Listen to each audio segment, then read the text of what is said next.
Kemudian metode apa saja yang dipakai untuk mencari gradien grafik? Yang pertama, metode center point atau metode titik pusat.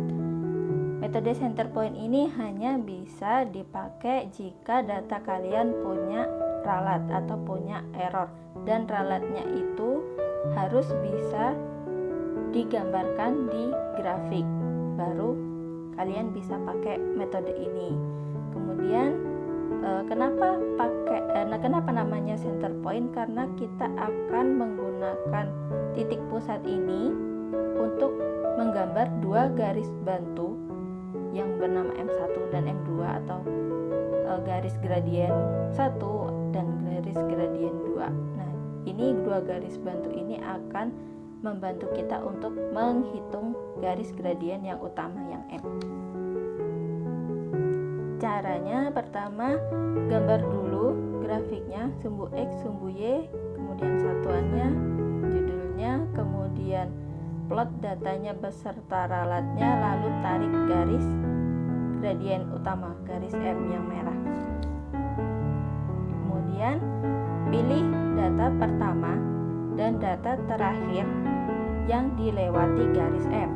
Data pertamanya ini dilewati garis M yang titik ini, kemudian data terakhirnya adalah yang ini. Ini data terakhir memang data tapi titik datanya itu tidak dilewati garis M, jadi yang dihitung nanti ini. Nah, selanjutnya dari titik data pertama dan titik data terakhir kita tarik garis ke sumbu X, kemudian panjangnya, lebarnya di antara dua garis ini dibagi dua, lalu tarik garis ke atas sampai memotong garis M. Nah, ini sebagai sumbu X, dia akan berpotongan dengan garis M di sini. Lalu tarik garis dari data pertama sama data terakhir ditarik ke sumbu Y seperti ini. Lalu lebarnya ini kita bagi dua dan ditarik ke kanan sampai memotong garis M. Nah, ini sebagai Y. Perpotongan dari Y dan X ini disebut sebagai center point atau titik pusat. Lalu selanjutnya kita akan menggambar garis bantu M1 dan M2. Caranya, letakkan penggaris kalian itu mepet di garis M ini. Kemudian geser penggarisnya ke kiri sedikit aja, lalu tarik satu garis lurus. Nah, ini M1. Kemudian penggarisnya dibalikin lagi di garis M, lalu geser ke kanan sedikit dan tarik garis kedua M2. Nah, sudut yang dibentuk antara M1 dengan M dan M2 dengan M itu kira-kira hampir sama. Selanjutnya kita lihat garis gradien M1 yang warna biru. Ambil dua titik sembarang di sepanjang garis M1 yang letaknya berjauhan dari center point. Jadi misalnya di sini ini ada titik dengan koordinat X1 Y1, kemudian di sini di titik ini dengan koordinat X2 Y2.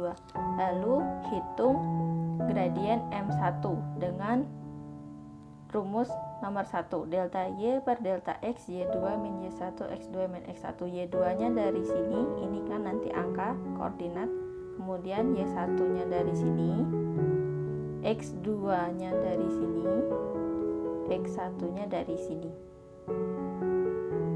Sudah. Nanti unit atau satuannya itu satuan dari sumbu Y dibagi satuan dari sumbu X. Dalam hal ini dia 1/A dibagi ohm, 1 ampere dibagi ohm, hasilnya adalah 1 volt. Selanjutnya Selanjutnya kita lihat garis M2 yang warna hijau. Sama, pilih 2 titik sembarang di sepanjang garis M2 yang jauh dari titik pusat. Misal di sini. Ini dengan koordinat X3, Y3. Lalu di sini dengan koordinat X4, Y4. Kemudian hitung gradien M2. Y4-nya dari sini, Y3-nya dari sini, X4-nya dari sini, X3-nya dari sini, angka ini. Satuannya sama, satuan dari sumbu Y dibagi satuan dari sumbu X. Lalu terakhir kita akan menghitung garis gradien utama atau M.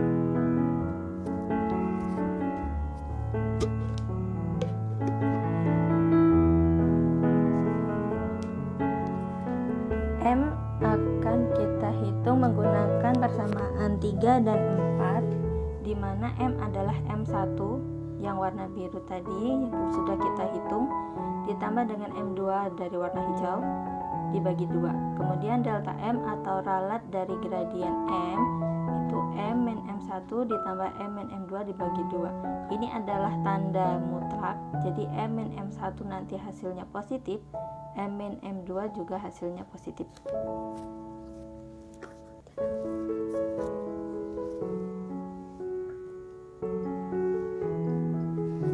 Satuannya sama, satuan dari sumbu Y dibagi satuan dari sumbu X. Kemudian jika persamaan kalian bentuknya ya sama dengan MX plus C, berarti kita harus mencari nilai C. Nah, nilai C-nya itu dapat dari mana? Perhatikan garis yang merah. Nah, perpotongan antara garis yang merah ini dengan sumbu Y itu adalah C. Lalu perpotongan garis yang warna biru M1 dengan sumbu Y adalah C1. Yang terakhir, perpotongan antara garis M2 yang warna hijau dengan sumbu Y adalah C2. Lalu kita hitung C melalui persamaan 5 dan 6. Ini juga mutlak, jadi nilainya positif. Ini juga mutlak, nilainya positif. Untuk satuannya tergantung pada besaran fisika yang akan kita hitung nanti.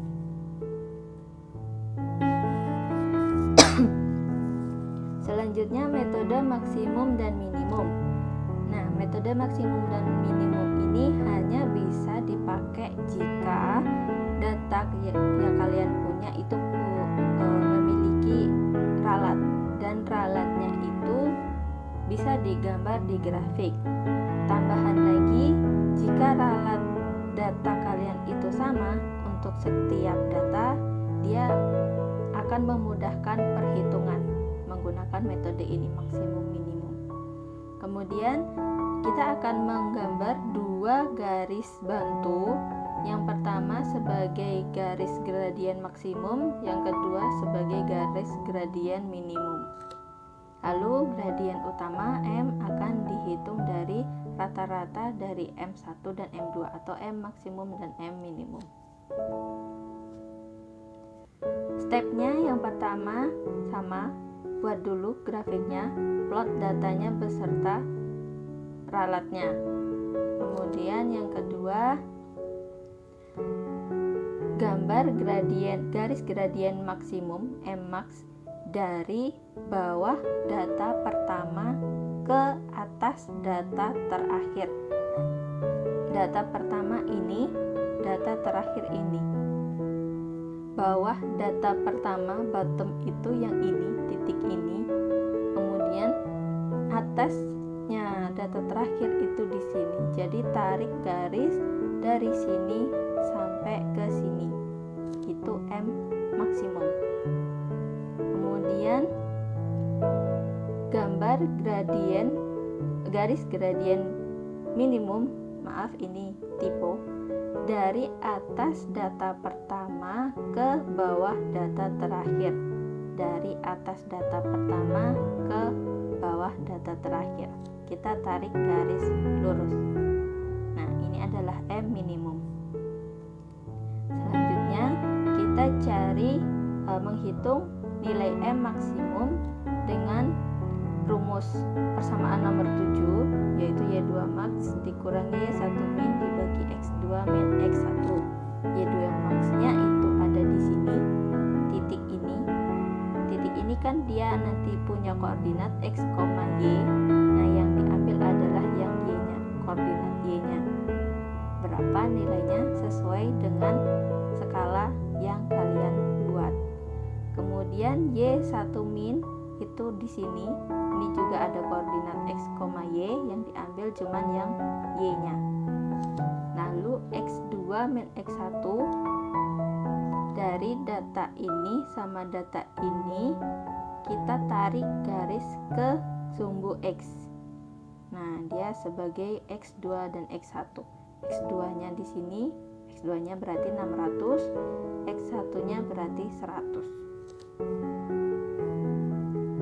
Lalu selanjutnya kita cari gradien minimum dengan persamaan Y2 min dikurangi Y1 max dibagi X2 min X1.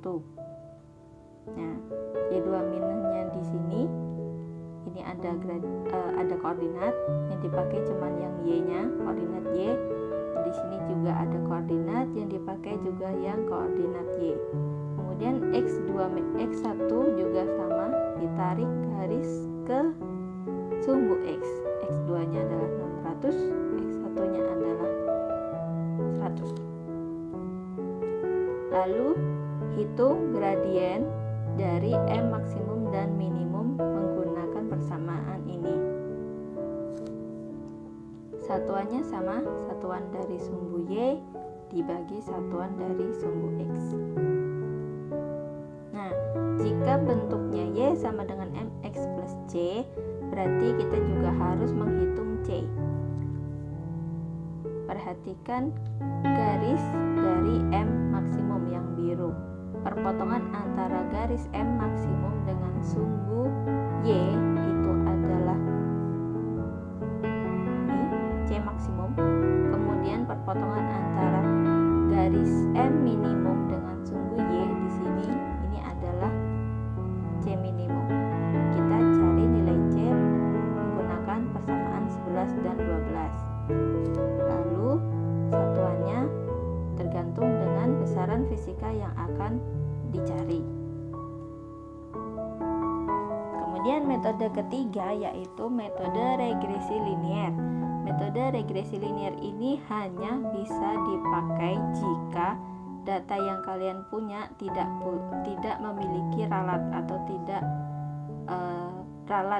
punya ralat tapi ralat itu tidak bisa digambar di grafik. Mungkin karena skalanya terlalu kecil atau memang dia bisa digambar di grafik tapi sangat kecil sekali, sangat nggak terlalu kelihatan gitu. Jadi nanti pakainya metode linear regression atau regresi linier.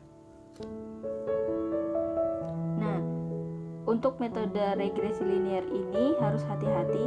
Jika data kalian itu sebarannya sangat acak, nanti nilai ralat delta M-nya akan bisa jadi lebih besar dari nilai M itu sendiri. Nah, caranya sama, buat dulu grafiknya. Ini titik sebaran datanya seperti ini. Nah, untuk menarik garis M, menarik garis gradien itu, tarik garis di mana bisa memotong sebanyak mungkin data, titik data bisa melewati sebanyak mungkin data. Karena datanya seperti ini, saya tarik garis M-nya pas di tengah-tengah. Jadi ini tarik garis M-nya satu garis lurus, bukan menghubungkan antara titik satu dengan titik yang lain. Nanti jadinya bukan persamaan garis lurus, tapi jadinya nanti garis zigzag atau garis putus-putus. Kemudian pilih data, berapa banyak data yang dilalui garis M atau yang mendekati mendekati garis M. Kita lihat dari sini, kita cari dulu data yang dilewati garis M. Itu data yang di sini, dan di sini. Nah, itu adalah data yang dilewati garis M. Selanjutnya data yang mendekati garis M, itu yang biru. Nah, data selain itu dia jauh dari garis M. Nah, data yang kuning ini nanti akan kita abaikan. Atau kalau misalnya mau dihitung bisa juga, tapi akan menyumbang ralat yang lebih besar. Jadi kita hati-hati, kita mau ambil data yang bagus aja kita hitung. Jadi yang kuning ini nanti bisa kita abaikan. Untuk menghitung M, nilai gradien dan perpotongan sumbu C itu akan kita hitung menggunakan rumus regresi linier. Oh ya, jangan lupa ini tadi N-nya atau jumlah datanya ada 6, yaitu 3 dari yang warna hijau yang dilalui garis M dan 3 dari warna biru yang mendekati garis M, ada 6. Nah, catatan N itu hanya dihitung dari data yang dilewati garis M atau mendekati garis M. Mari kita cek. Jika data itu saya kasih angka dan yang dilewati garis M itu adalah data kedua, ke-6 dan ke-12. Data kedua, ke-6 dan 12. Lalu data yang mendekati garis M yang warna biru itu data nomor 4, nomor 8, nomor 10. 4, 8, 10. Yang lainnya kita abaikan. Lalu kita pakai untuk menghitung 2, 4, 6, 8, 10, 12. Ini adalah data yang kita ambil tadi. Selanjutnya saya mau ubah ini 1, 2, 3, 4, 6 ini cuman angka urut aja untuk menegaskan kalau N-nya ada 6 datanya ini. Kemudian untuk R kuadrat adalah masing-masing data dari R dikuadratkan, berarti ini 100 kuadrat di sini. Kemudian I seper I kuadrat adalah data yang di sini dikuadratkan dulu, berarti yang di sini adalah 4 kuadrat atau 16 dan seterusnya sampai ke bawah. Kemudian R kali seper I berarti data ini dikali data ini. 100 kali 4 berarti di sini 400 dan seterusnya sampai ke bawah. Terakhir ada sigma. Sigma adalah jumlahan dari keseluruhan data yang ada di atasnya. Berarti yang di sini sigma X adalah jumlahan dari data ini semuanya. Sigma Y jumlahan dari data ini semuanya. Sigma X kuadrat jumlahan dari kolom ini. Sigma Y kuadrat jumlahan dari sini. Sigma XY jumlahan dari sini. Untuk apa? Untuk menghitung gradien. Ini contoh untuk menghitung gradien. M adalah gradien, N adalah jumlah data yang dihitung. Ini N-nya ada 6, N-nya ada 6. Kemudian sigma XY itu dari sini, sigma XY, sigma X-nya dari sini, sigma Y-nya dari sini. N lagi 6, ada 6 data. Kemudian sigma X kuadrat itu di sini. Dan sigma X yang dikuadratkan, hati-hati ini sigma X berarti yang ini, nilai ini dikuadratkan. Sigma X dikuadratkan, bukan sigma X kuadrat. Nah, syaratnya untuk metode regresi linier adalah minimal data yang dilewati garis M atau mendekati garis M itu minimal ada 3. Kenapa? Karena kita akan hitung menggunakan persamaan regresi ini. Untuk menghitung M gradien persamaannya ini, untuk menghitung perpotongan dengan sumbu Y persamaannya ini. Kenapa N-nya harus 3 minimal? Karena dia SY-nya ada di sini. Jadi ini harus 3 minimal. Jadi bisa 1/3-2, 1/1. Jadi ini bisa dihitung SY-nya.